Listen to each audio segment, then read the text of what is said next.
So I'll piggyback off of that with something that you kind of just ended it off with. That we talked a little bit about last week, and then we got very distracted, like we tend to do, and go on other tangents, completely devoid of what we were talking about previously. And that is the conversation of who's going to end up being the wide receiver three. So you just listed a whole slate of guys from last year that going into the season it wasn't quite clear. We all thought it was going to be what's the dude that came up from the Cowboys? I forget his name. Cedric Wilson. Cedric Wilson. We all like certainly thought it was going to be Cedric Wilson. I mean, I remember when he came over and before we got Tyreek Hill in, I was pretty satisfied with him as our wide receiver too. And he ended up sucking, which he does. He's horrible.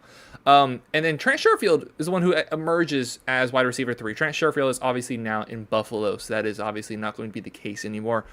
We still have Cedric on the team. God knows why. We have Eric Zukama. He may be wide receiver one on Buffalo. That's actually something we'll talk about a little bit later.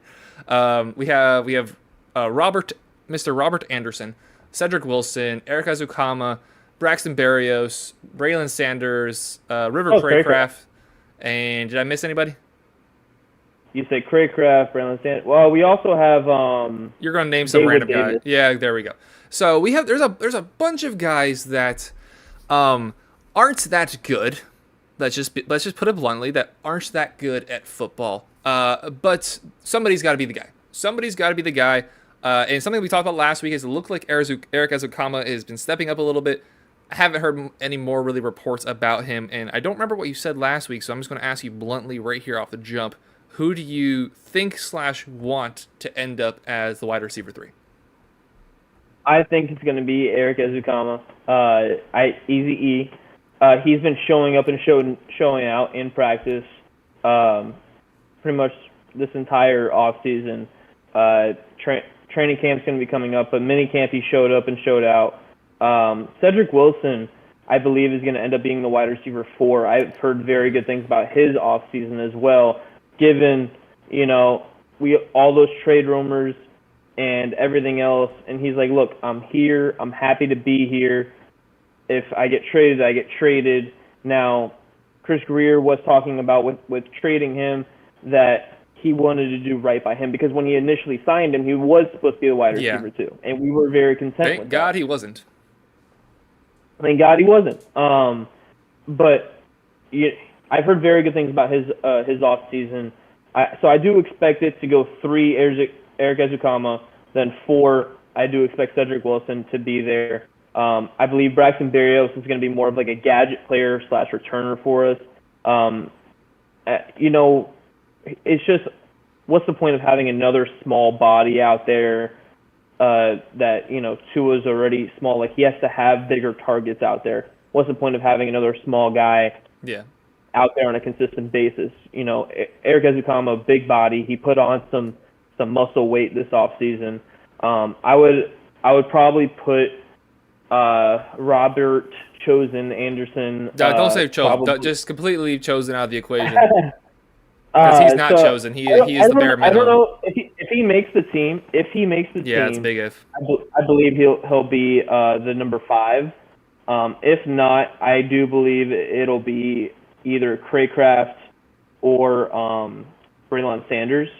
See, Craycraft we haven't really heard from a lot because he ended the season injured. He played throughout the season injured. Haven't heard a lot from him this offseason.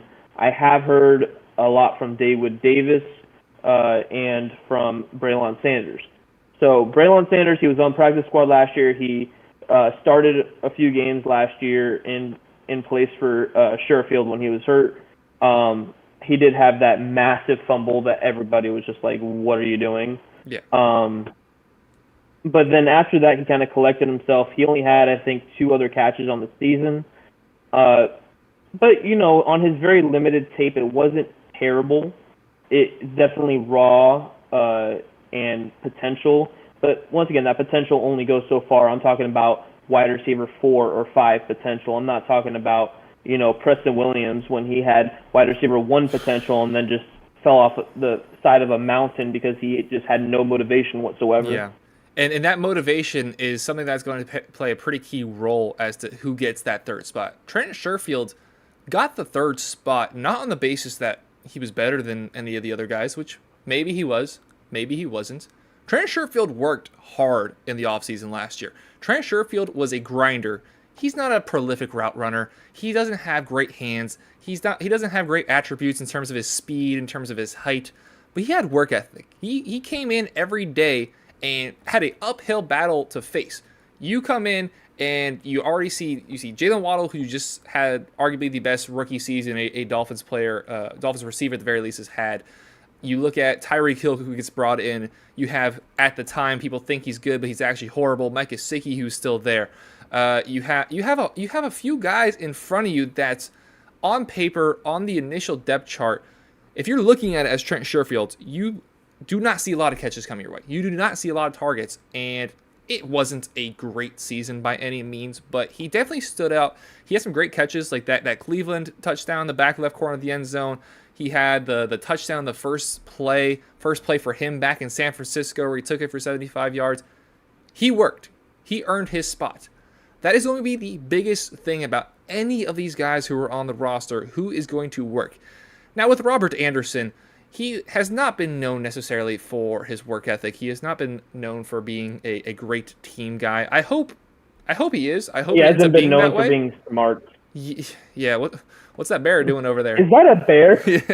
Bro. Yeah. I'm like, at that point, I'm like, damn, he is as dumb as he looks. He is. He lacks a little bit of IQ. He lacks a little bit of awareness. And he's wearing a Dolphins jersey, so I hope the best for him. But I do not see him being that guy. Braxton Berrios, a guy who, in a way, I guess you can compare to Trent Sherfield. He was not expected to do anything really for his career. Cemented himself in the return game. Played some valuable games for the Jets, but the Jets haven't played a lot of valuable games, I guess. So I guess he's not used to playing on a good team. So this will be his first place of being on a good team. I hope he takes over that mentality that we saw from him. He's from South Florida. Yeah, he is from South Florida. Yeah, he went to UM, right? Or am I making that up? I don't know. No, he didn't go to UM. I don't think so. Anyway, as soon as it came out of my mouth, I'm like, I'm making that up. So, basically he called Chris Greer to sign with the Dolphins. It wasn't Chris Greer reaching out to him, being like, "Hey, we want you to come to the Dolphins." Yeah, he wanted to play for the Dolphins, his hometown team. Didn't Mr. Anderson? I don't know where he's from. I think Mr. Anderson did the same exact thing because he's on the team for like Braxton Berrios went to UM. That's what you're thinking of. That's what we're talking about. No, we were talking about Robbie Anderson. Oh no, that just then I was talking about Braxton Berrios. Like that last 2-3 minutes, I was talking about Braxton Berrios. Pay attention. Like, hey, you're the one that's like, is that a bear? This one. That's a rat. That's an ugly looking dog. She was distracting me. Well, Braxton Berrios, again, not a great option, but from what I've seen, seemed to be a hard worker. I liked what some of the undrafted guys did in preseason last year. So like Braylon Sanders had a great preseason last year. Saw some game time. Didn't play necessarily great. River Craycraft, I mean, all he did was catch touchdowns as far as I can remember. That's basically it. Yeah.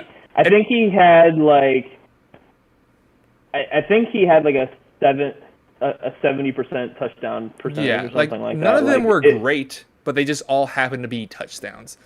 It's gonna be between Eric Zukama, Braxton Berrios, who I lead a little less to, and it's kind of boom or bust for Robbie Anderson. He's either going to pop off and end up being the wide receiver 3, maybe wide receiver 4, or he's not going to be on the team.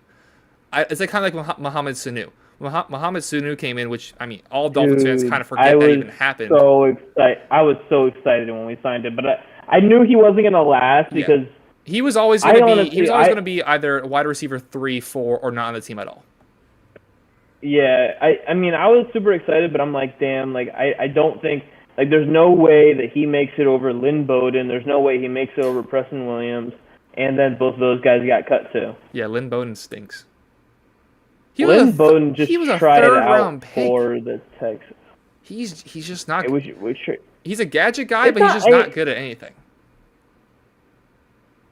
He played quarterback in college. What? He was quarterback / running back in college? No, he was quarterback. Do you even know where he went? Kentucky. Hey, good job. Hey, I know somewhat what I'm talking about in college? Surprised you know where Tua went to college. What? Maryland. Georgia. Hey, his brother moves to Maryland at least. Yeah, his brother's got one ankle, I think. Did he tear his ACL or was it ankle? No, he rolled his ankle in the bowl game. Oh, I thought he tore it. No, he's already up and practicing. Tua was throwing with him in the winter. Okay. I didn't actually say mine. You said Eric Zukama. I think I'm going to roll with Eric Zukama as well. He's been working hard this offseason. Donovan, I was very critical of him last year. You were like, they're saving him. They're saving him. No, I was right. Well, you weren't necessarily right. I was definitely right. If you're good enough to play, you'll be on the field.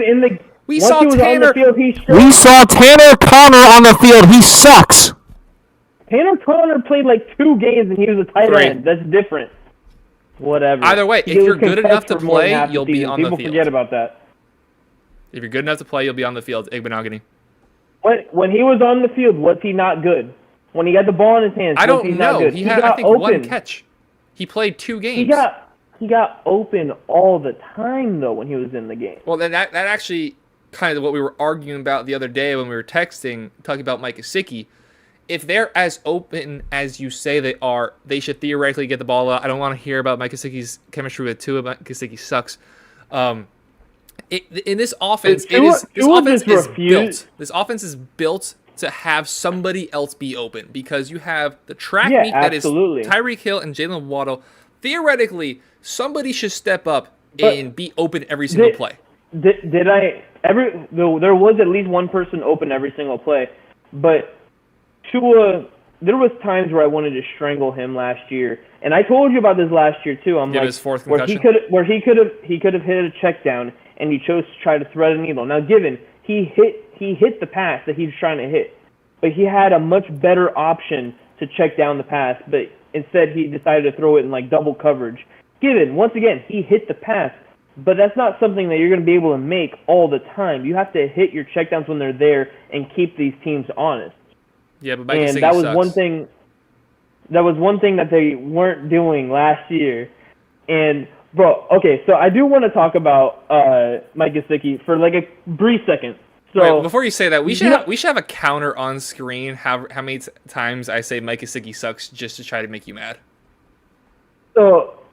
Because I'm not just saying that as a joke. Mike Gesicki genuinely sucks. Like I'm not just saying that's a joke. I'm not saying that's your responsibility to edit that in, but probably not if happening. If he doesn't edit that in, that's his laziness kicking in.